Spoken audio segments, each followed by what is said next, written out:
C'est l'arme la moins chère, une arme de sous-munition qui non seulement détruit les femmes, mais le tissu social et les générations à venir. C'est une forme de génocide.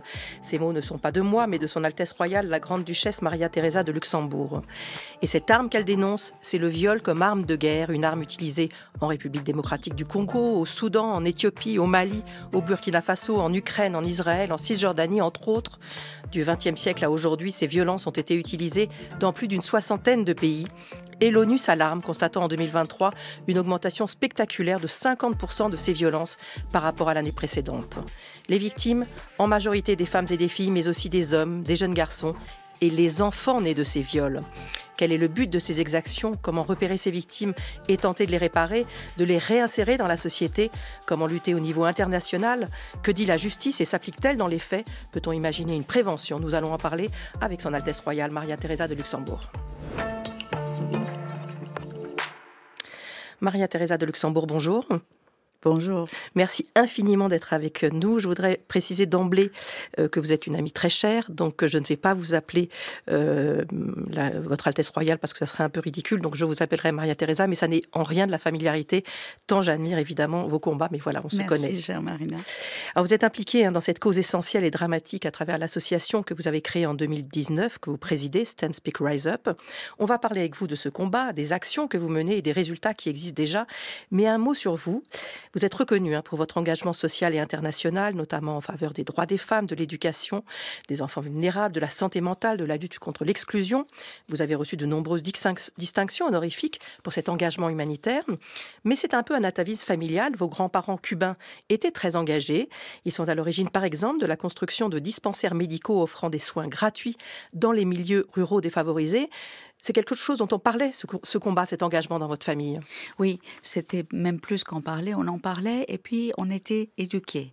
Moi, j'ai reçu ce message très fort qui m'a formée, que lorsque on reçoit beaucoup, on a une responsabilité de beaucoup donner.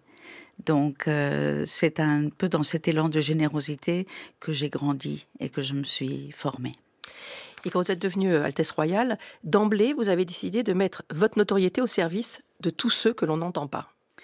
Oui, parce que j'ai toujours pensé que, étant dans cette place très privilégiée, qui est une place en quelque sorte de lumière, de visibilité, une place publique, j'avais une possibilité de représenter, d'être un porte-parole de ceux que personne ne voulait écouter. Et c'est la raison pour laquelle souvent je me suis attachée à prendre les causes les plus difficiles, parce que ce sont celles qu'on veut le moins entendre, et de les faire miennes pour défendre ces personnes. Alors justement, pour ce combat précis, qui est une cause pour le moins difficile, c'est une rencontre qui a été déterminante. C'est en 2016, lors d'une conférence, vous allez faire la connaissance d'un chirurgien gynécologue congolais qui sera prix Nobel de la paix, Denis Mukwege. Vous pouvez nous raconter ça ? Oui, j'avais vu à travers une émission à la télévision française un reportage sur l'hôpital de Panzi où le docteur Mukwege opère.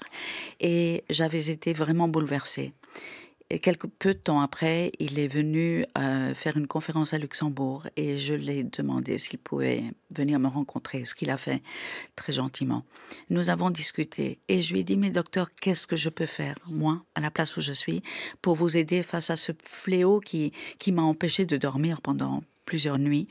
Et il m'a dit, écoutez, j'ai créé un groupe de femmes qui s'appelle le groupe SEMA, un groupe de survivantes du monde entier, puisque malheureusement c'est un problème international, un fléau international, et j'ai besoin que ces femmes aient un porte-voix et qu'on leur donne une voix, qu'on les entende, qu'on les écoute. Et je me suis dit, bon, je crois que je peux vous aider là. Et vous avez décidé d'organiser un forum dans lequel les survivantes seraient le cœur de l'événement. Elles sont montées sur scène et elles ont témoigné. Justement, ma condition avec le docteur Mukwege était celle-là. J'ai dit, écoutez, on va faire un forum à Luxembourg. On va inviter les hautes personnalités onusiennes et du domaine humanitaire et international. On a eu la chance d'avoir 3 prix Nobel avec nous, mais surtout, moi, ce que je veux, c'est que les premières concernées soient le cœur de ce forum et prennent la parole.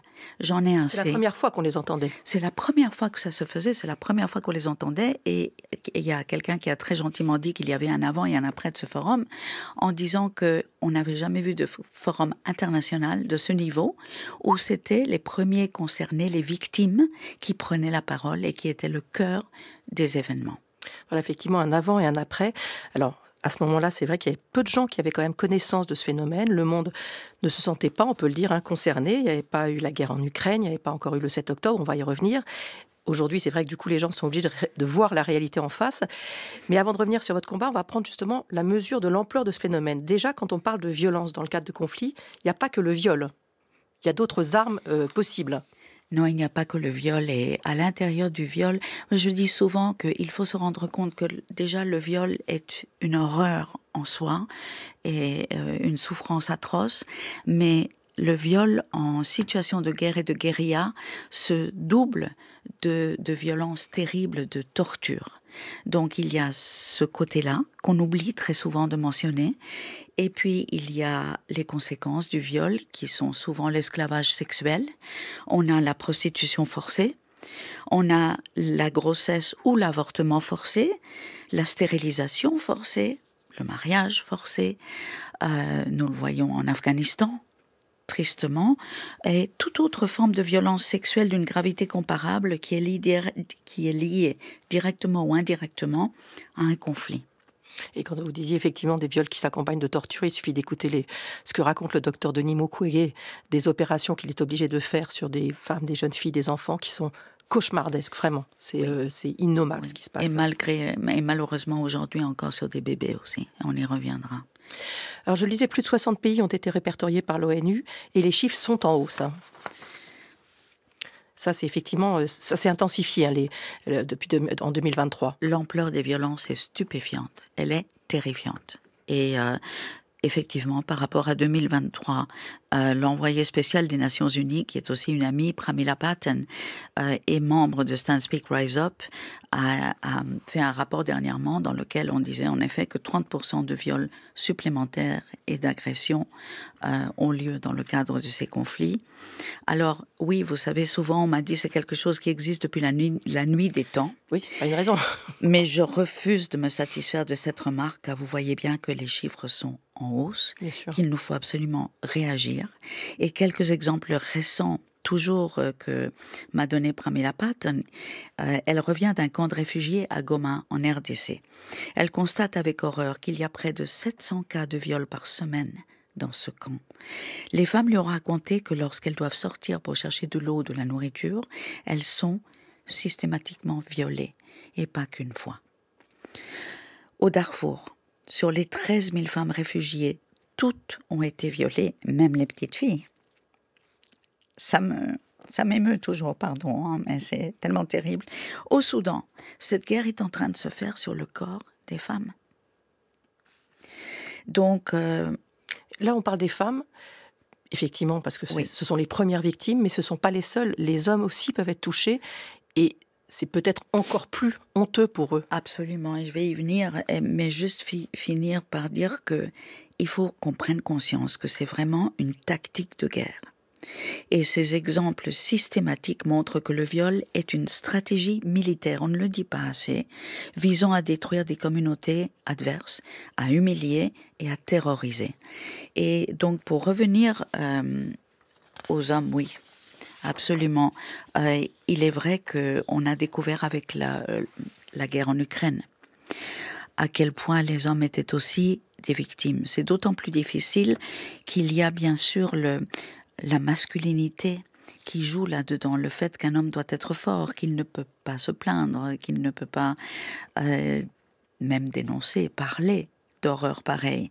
Mais nous savons, avec la guerre des Balkans, qu'il y a eu des sévices terribles sur les hommes, en Ukraine maintenant aussi, et dans beaucoup de prisons, 50% des prisonniers de guerre, ce sont des sources de l'ONU, auraient subi des violences sexuelles et 95% des tortures ou des mauvais traitements, qui incluent des viols et des tentatives de viol, des menaces de viol et de castration, des coups ou des décharges électriques sur les parties génitales, nudité forcée répétée et humiliation sexuelle. Mais c'est vrai que dans nos systèmes patriarcaux, on fait croire aux hommes qu'ils ne peuvent pas être faibles ou victimes. Et donc, il est très difficile d'avoir des témoignages et d'avoir des chiffres. Alors, vous le disiez, hein, c'est une vraie stratégie militaire, vraiment. Le but, c'est en fait d'éliminer une catégorie de femmes ou d'éliminer une ethnie. C'est de détruire complètement une population. Absolument. Le but est vraiment d'humilier, de détruire, de déshumaniser, de terroriser la population en provoquant des déplacements de population comme ce qui se passe en RDC, de déchirer des familles et le tissu social. Les victimes sont rejetées par leur communauté, par leurs familles, qui sont perçues comme une honte. Souvent, ces violences cherchent à toucher à l'existence même de la communauté pour détruire la filiation. On peut parler à ce moment-là de génocide, parce que le but, c'est de blesser les femmes si gravement par le viol et la torture que la reproduction devient impossible, ou bien, à contrario, d'être face à une reproduction forcée, comme ça a été le cas en Bosnie-Herzégovine. Donc, nous découvrons des tactiques délibérées, systémiques, découlant d'ordre et de véritables stratégies. On mesure bien les conséquences physiques épouvantables sur ces victimes, évidemment toutes les lésions génitales, mais aussi le risque de contamination par le VIH par exemple. Il y a aussi des conséquences psychologiques, économiques et sociales. Oui, bien sûr. Ces conséquences se situent sur les 3 plans. Donc, émotionnel, psychologique, physique, des grossesses non désirées, des infections sexuellement transmissibles, on a parlé du VIH, une profonde stigmatisation sociale qu'il ne faut pas minimiser. Dans les conséquences physiques, bien sûr, on a les blessures physiques graves, on en a parlé.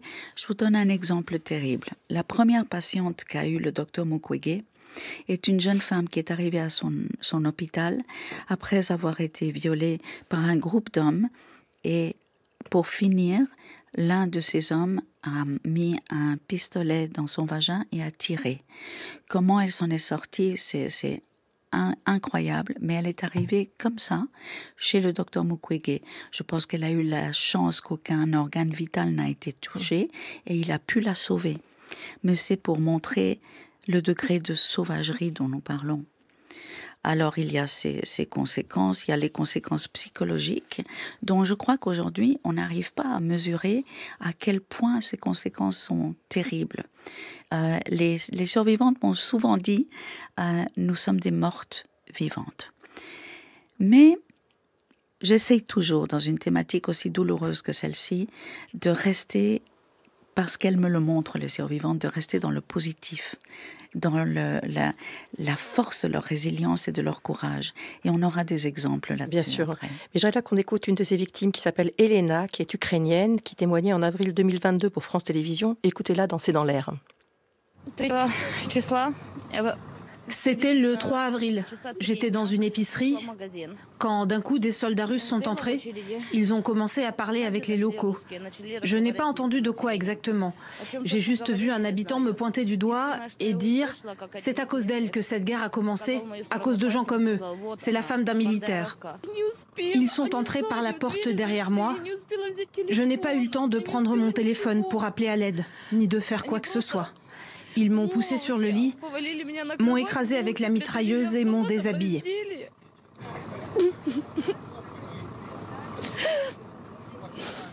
Je me sens vraiment dégueulasse. Je n'ai plus envie de vivre. C'est insupportable. C'est insupportable et on le comprend. On les comprend. Et elle trouve quand même la force de repartir. Mais la grande chose, c'est que pour briser cette spirale abominable de la violence, il faut vraiment, et je suis sûre qu'on en reparlera, Marina, s'attaquer à la culture de l'impunité. Absolument. En renforçant les moyens d'action pour mettre fin à cette impunité des auteurs et surtout des commanditaires de ces crimes. On va en parler bien sûr. Juste, je voulais évoquer ces victimes bien sûr directes pour lesquelles vous vous battez, mais vous luttez aussi, et ça c'est vraiment nouveau, pour la reconnaissance des enfants qui sont issus de ces viols et qui sont aussi des victimes oubliées et elles aussi rejetées par les communautés. Absolument, oui, oui. Au forum, ce qui a été une des choses, vous savez, avant le forum de 2019 à Luxembourg, les 50 survivantes, je les avais invitées à venir à Luxembourg pendant une semaine. Et pendant cette semaine, nous avons fait connaissance. Et nous avons beaucoup parlé ensemble. Ces femmes extraordinaires pleurent très rarement en public et ne racontent pas ce qui leur est arrivé. Or là, dans ce climat de confiance qui s'est établi entre nous, elles ont commencé chacune à me raconter leur histoire. Et parmi ces histoires, il y en a plusieurs qui m'ont parlé de leurs enfants nés du viol et du fait que ces enfants sont inexistants, sans droit, sans nationalité, sans reconnaissance aucune, avec accès à zéro. Pas d'éducation, pas de santé, rien. Et c'est la double peine pour les mères et pour les enfants, parce que l'une me disait, lorsque j'ai été d'abord chassée de mon village quand j'ai eu mon enfant, et je n'ai pas de quoi survivre, lorsque je vais dans les marchés du village, à la fin du marché, j'essaye de quémander un peu de nourriture pour survivre pour mon enfant et moi, et je me fais chasser, et on traite mon enfant de serpent. Donc ces femmes, il leur reste très très peu de choix autre que de se prostituer pour s'en sortir. On comprend donc que votre combat est complet, incluant ces femmes, leurs enfants. Et il faut le dire qu'après votre forum, il y a une résolution qui a été adoptée au Conseil de l'ONU qui concerne notamment le statut de ces enfants nés du viol, puisqu'elle vise à les reconnaître et à demander aux États de faire réparation. Et puis ensuite, ça a été la création donc de votre association Stand Speak Rise Up, qui a une triple mission: soutenir les survivantes et les enfants nés du viol de guerre, faire entendre leur voix et lutter pour que ces crimes cessent d'être ignorés et impunis. On en reparle tout de suite. France Culture, carnet de santé. Marina Carrère-Dancos. Le viol comme arme de guerre est un crime répertorié dans plus d'une soixantaine de pays, faisant des centaines de milliers de victimes de tous âges détruites, stigmatisées, voire exclues de leur communauté. Et pour les sortir de l'oubli, pour aider à leur reconstruction et pour alerter l'opinion publique et les instances internationales, une femme se bat sans relâche. C'est son Altesse Royale, la Grande-Duchesse Maria Theresa de Luxembourg, qui est avec nous. C'est une émission préparée par Anne-Claire Bazin, réalisée par Thomas Jost avec Élise Leu à la technique, Édouard Rubinstein à la vidéo. Vous avez donc créé, après un forum, je le disais, où ces survivantes ont parlé, cette association.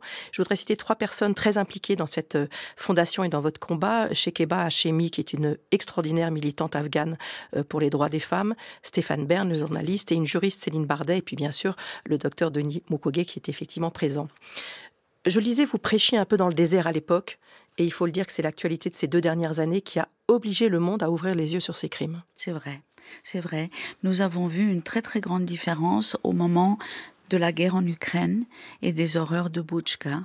Là, tout à coup, en fait, c'est la première fois qu'il y a eu une réaction internationale et où on a envoyé tout de suite sur place une représentation internationale des juristes pour essayer de prendre tout de suite les témoignages des personnes qui avaient été violées. Mais c'est rarissime. Cette vitesse de réaction. Et c'est dû aussi au fait que ça se passe en Europe et tout près de chez nous. Il y a eu après, malheureusement, en Israël, le 7 octobre, qui nous a aussi obligés à ouvrir les yeux et à nous rendre compte que cette horreur est une réalité qui a lieu aujourd'hui. Votre fondation a pour mission de faire connaître ce fléau dans le monde entier et obtenir des avancées, bien sûr, sur le plan de la justice. Mais concrètement, vous travaillez au développement de projets pour aider directement les survivantes. C'est elles que vous aidez en premier. Comment ? Qu'est-ce que vous leur proposez ? Alors, nous sommes toujours partis du principe, moi j'ai un leitmotiv dans mon association, c'est que je ne fais tout, en fait je dis tout sur elles, avec elles. Donc rien sur elles sans elles. Et elles sont vraiment nos interlocutrices privilégiées, que nous respectons profondément et qui savent mieux que personne ce dont elles ont besoin.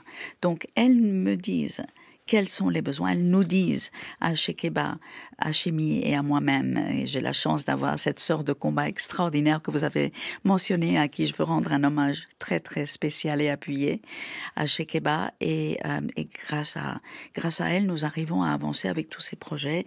et par exemple, à construire des maisons en RDC, puisque les cases dans lesquelles ces femmes habitent sont ouvertes à tous. Et nous avons pu faire un projet de construction de maisons pour elles, où elles peuvent fermer à clé.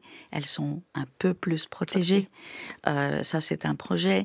Mais il y a aussi de très beaux projets de reconstruction économique. Oui, parce que vous le dites, hein, l'indépendance économique de ces femmes, c'est un objectif, c'est l'élément clé de leur reconstruction. Tout à fait. Vous avez entendu tout à l'heure, je vous disais, quel choix leur restait-il que de se prostituer pour arriver à survivre, avoir un peu de nourriture. Donc là, nous essayons de leur donner, à travers les microcrédits, j'ai toujours été très proche du professeur Yunus, qui était un des prix Nobel présents au forum.